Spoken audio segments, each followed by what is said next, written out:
शिव गुरु के चरणों में प्रणाम करती हूँ। मैया पार्वती के चरणों में प्रणाम करती हूँ। मेरा प्रणाम स्वीकार हो।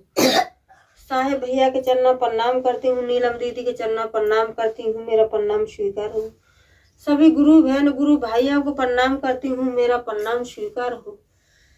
सभी देवी देवताओं के चरणों में प्रणाम करती हूँ। मेरा प्रणाम स्वीकार हो। आइए आप सबका कमलेश भक्ति चैनल पर स्वागत है। मैं आपको और एक नई चर्चा सुनाने जा रही हूँ। चर्चा बहुत सुंदर है और देवों के देव महादेव की आदि कथा सुनने पर अपमान होता है और पूरी कथा सुनने पर सम्मान होता है। इसीलिए प्रभु की चर्चा, प्रभु की कथा कभी भी आदि नहीं सुनना चाहिए, पूरी सुनना चाहिए। पूरी सुनने पे और प्रभु बहुत खुश होते हैं। और आप नए हो तो मेरे चैनल को लाइक, शेयर, कमेंट, सब्सक्राइब कीजिए। क्यों कि मैं नई नई कहानियां, नई नई चर्चा डालती हूँ तो वो आपको पहुंचाने तक आप अगर सब्सक्राइब कर दोगे तो मैं जो नई नई कहानी डालती हूँ, नई नई चर्चा डालती हूँ, वो सबसे पहले आपके पास ही जाएगी। इसीलिए जो है मेरे चैनल को लाइक, शेयर, कमेंट, सब्सक्राइब कीजिए। और लास्ट में हर हर बोले ओम नमः शिवाय जरूर बोलिए। क्योंकि प्रभु का नाम लेने से घर की सभी मुसीबत, कष्ट, दुख सब दूर होते हैं और लिखने से घर में सुखियां आती है, धन की प्राप्ति होती है, सुख संपत्ति आती है और सारा कुछ अच्छा ही होता है प्रभु की कृपा से। आइए आप सबका कमलेश भक्ति चैनल पर स्वागत है। मैं आपको और एक नई कथा सुनाने जा रही हूँ, नई कहानी सुनाने जा रही हूँ। कहानी बहुत सुंदर है। एक राज्य था तो राज्य में और एक राजा राज्य करते थे। तो उनके पास एक पुत्र था और उनकी पत्नी किसी भी कारण और उनकी पत्नी खत्म हो गई।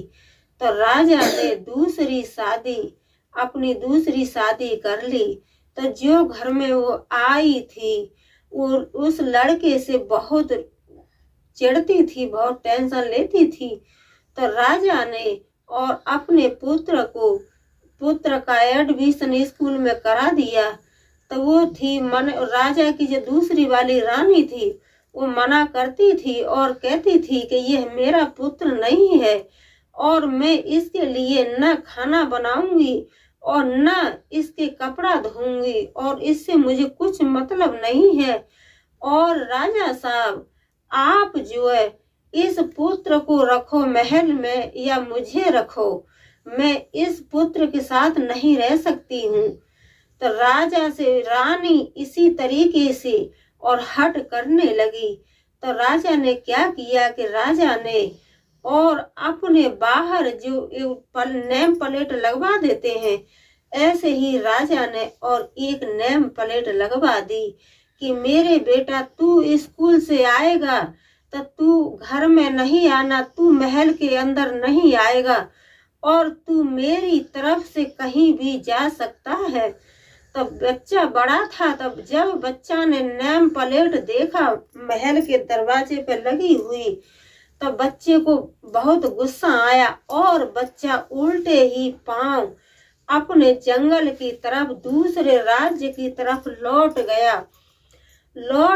तो जंगल में एक बहुत भारी जो जंगल था तो जंगल में आप सब कोई जानते हो कि वहां जंगल में और कोई अच्छा आदमी नहीं रहता है। जंगल में तो एक जो साधु संत सन्यासी वही रहते हैं। तो वहां पे जो बड़े बड़े संत साधु सन्यासी रहते थे। तो बेचारा चलते और वही साधु महात्माओं की मढ़ी पे पहुंच गया और साधु महात्मा से कहने लगा कि हे मेरे गुरुवर, हे मेरे साधु, हे मेरे गुरुवर, मुझे कुछ रास्ता दिखाइए कि मेरी माँ बारे की खत्म हो गई। तो मेरे पिताजी ने दूसरी शादी की है तो मेरे घर में मौसी है। आज मेरे पिताजी ने और मौसी के कारण मुझे घर महल के अंदर नहीं जाने दिया। तो ये बात सुने साधु संत, ये बात सुने तो उन्होंने और पुत्र को अपने सीना से लगा लिया और कहने लगे कि हे पुत्र, आपको घबराने की कोई जरूरत नहीं है। कहते हैं कि जाकू राखे साइया मार सके न कोई, जिसकी ऊपर से ना आई और जिसका कोई नहीं है तो उसको प्रभु जरूर किसी न किसी रूप में और प्रभु उसका सहयोग जरूर करते हैं। तो साधु संतों ने और बेटे को अपनी कुटिया में रखा। तो जो राजा का लड़का था उसको साधु संतों ने, महात्माओं ने और उसको विद्या सिखा दी। सारी विद्या जितनी महात्माओं के पास थी वो सारी विद्या वहां पे सिखा दी। तो लड़का धीरे धीरे बड़ा हो रहा था, बड़ा होने जा रहा था। तो लड़का को भी सारी विद्या साधु संतों ने और सब विद्या सिखा दी। तो समय चलता रहा, समय बढ़ता रहा। तो उस राजा के और उसके बाद में एक पुत्री ने जन्म लिया। तो पुत्री को बड़े लाड से, प्यार से दोनों राजा और रानी उसको पाल रहे थे। तो वो बेटी थी, वो भी धीरे धीरे समय के अनुसार बड़ी हो रही थी। इधर जो राजा का बड़ा वाला बेटा था तो वो तो अपने साधु संतों में रहने लगा और अपने जो है प्रभु का नाम अपना कर लेता था और अपने साधु संतों से सारी विद्या सीख ली। तो जब वो लड़की ने जन्म लिया तो लड़की जवान हो गई, शादी योग्य हो गई। तो राजा ने, और आप ये सब भी जानते हो कि जंगल में तो हर तरह का जानवर रहता है, हर तरह डरौना जानवर, शेर, चीते, भालू, बंदर, सांप, नाग, कीड़ा, यही सब जैसे रहते हैं। उसमें कोई अच्छा आदमी तो जंगल में रहता नहीं है, यही सब आदमी जैसे जंगल में रहते हैं। तो उस जंगल में एक शेर था। शेर कहते हैं कि शेरों का राजा, जंगल का राजा एक शेर होता है। शेर से हटके सारे जानवर पीछे होते हैं, लेकिन शेर है, शेर एक जंगल का राजा होता है। तो उसी जंगल में एक शेर था।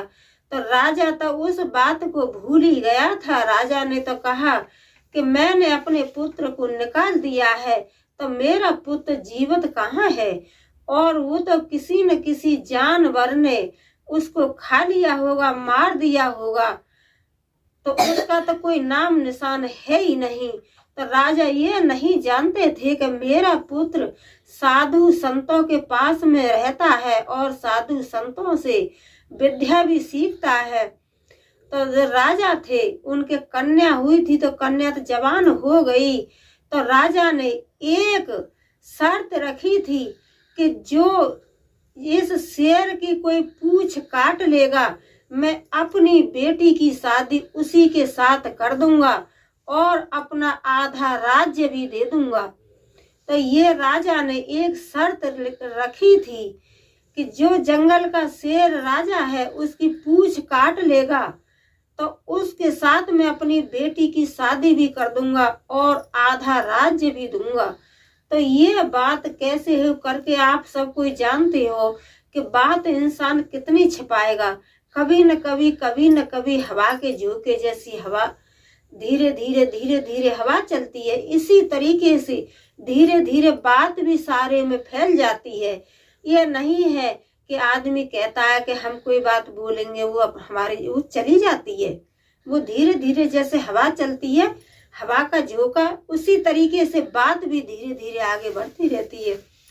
तो ये बात, और जब उस राजा के बच्चे को पता चली, साधु महात्माओं में जो रहता था, तो वो एक दिन कहने लगा, राजा का बेटा था, कहने लगा कि हे गुरुवर, और मैं अपने महलों की तरफ घूमने जाना चाहता हूँ।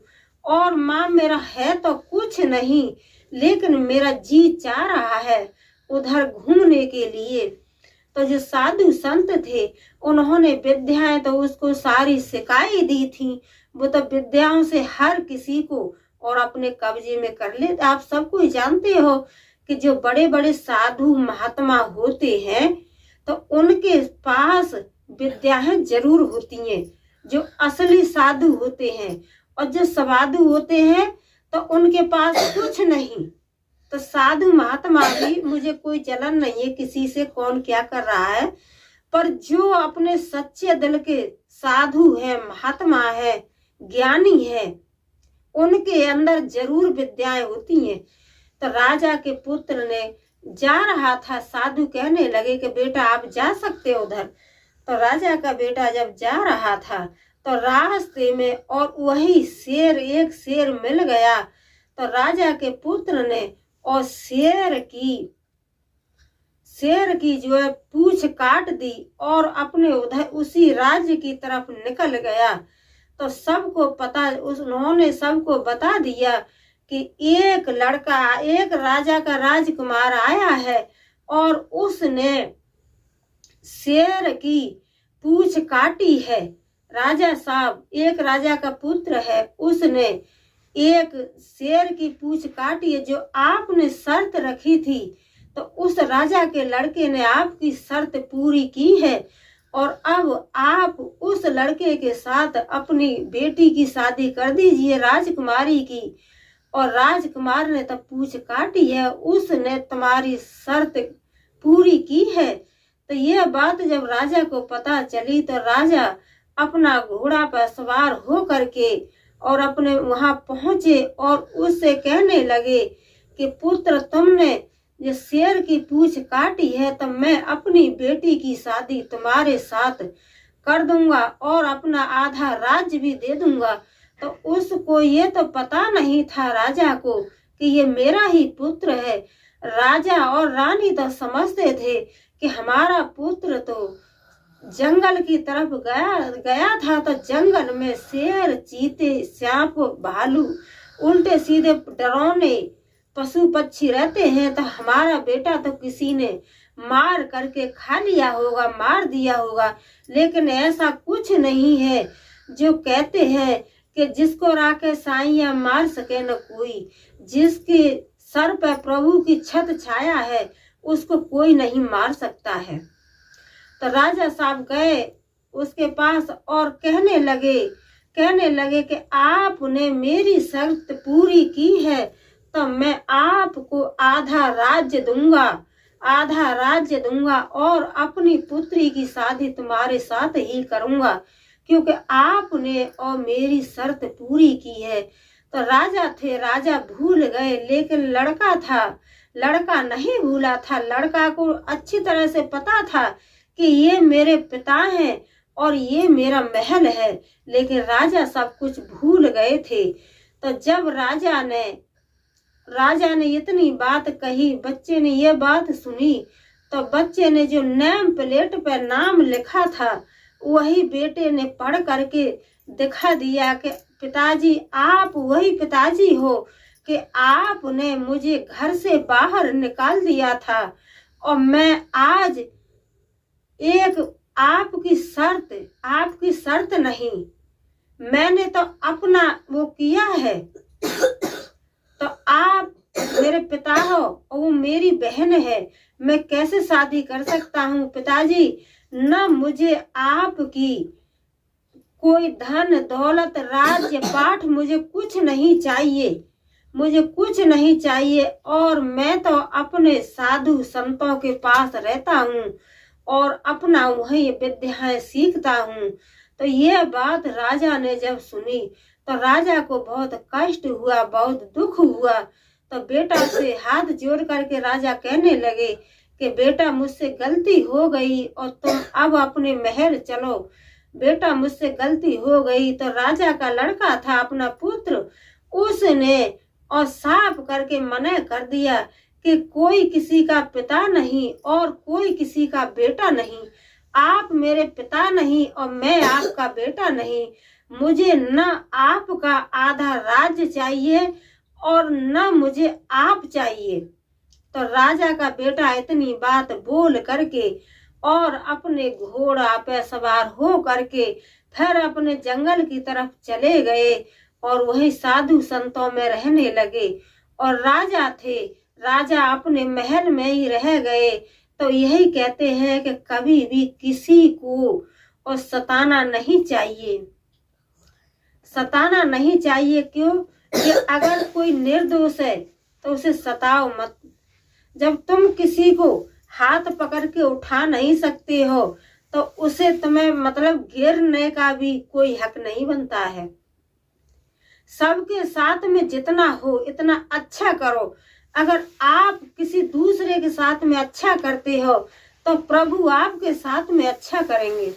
तो मैं यही कहती हूँ कि हे प्रभु, हे देवों के देव महादेव, जैसे आपने और उस बच्चे की मनोकामना पूर्ण की, ऐसे ही सभी बच्चों की मनोकामना पूर्ण करना।